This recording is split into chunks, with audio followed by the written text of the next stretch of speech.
Como mexicanos sabemos que somos distintos a los de otros países, pero ¿sabemos por qué somos y actuamos como lo hacemos? ¿Qué herencia hemos recibido? ¿Cuál ha sido la mezcla que nos ha compuesto? Y aquí cabe hacer varias preguntas. ¿Por qué cuando un mexicano sobresale, por ejemplo, en deporte, suele hacerlo solo a nivel individual? Recordemos en las Olimpiadas, los marchistas, los clavadistas, también en el boxeo, como Julio César Chávez, la misma Ana Guevara y actualmente el Canelo Álvarez o Checo Pérez.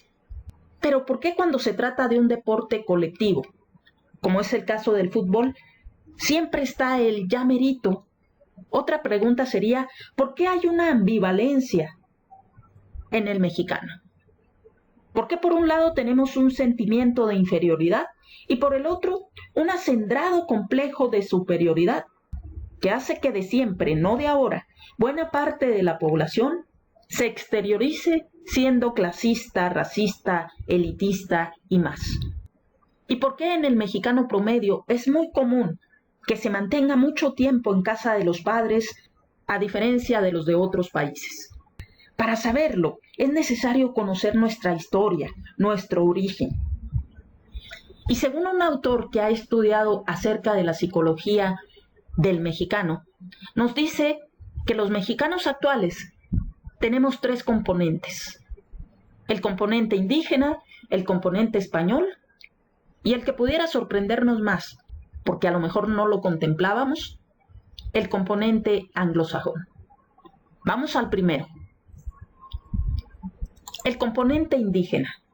La gente del centro de México, puesto que los habitantes del norte, lo que se conocía antes como Aridoamérica, tienen una historia y un origen distinto. Pero lo que se conocía como Mesoamérica, estaban acostumbrados a recibir órdenes de otros. Era el caso del imperio azteca, que sometió a sus vecinos, logrando tener un vasto territorio bajo su dominio. Además, los aztecas exigían sumisión a los conquistados y creían en ciclos de vida de 52 años, cuyo término implicaba una destrucción total para volver a comenzar un nuevo ciclo.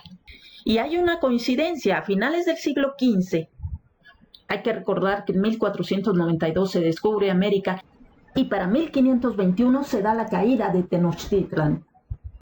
Pero entonces, para finales del siglo XV, se acercaba a su fin un ciclo, la época cósmica del quinto sol, y se esperaba el retorno del dios Quetzalcóatl, la serpiente emplumada, que vendría por oriente.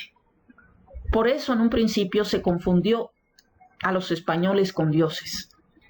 También se tenía la creencia que el hombre había sido creado para servir a los dioses.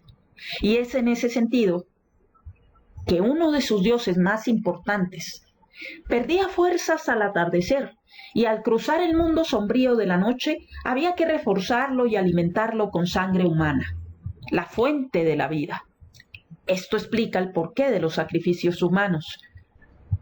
Al dios Chipetotec se le ofrendaban por su parte desollados, y para Tlaloc, el dios de la lluvia, se le ofrendaban doncellas.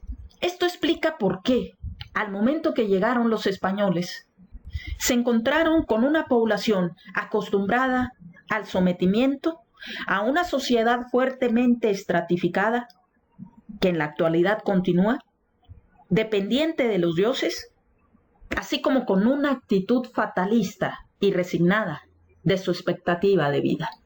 Y esto es lo que nos heredó el componente indígena. En el próximo video se desarrollará el componente hispano.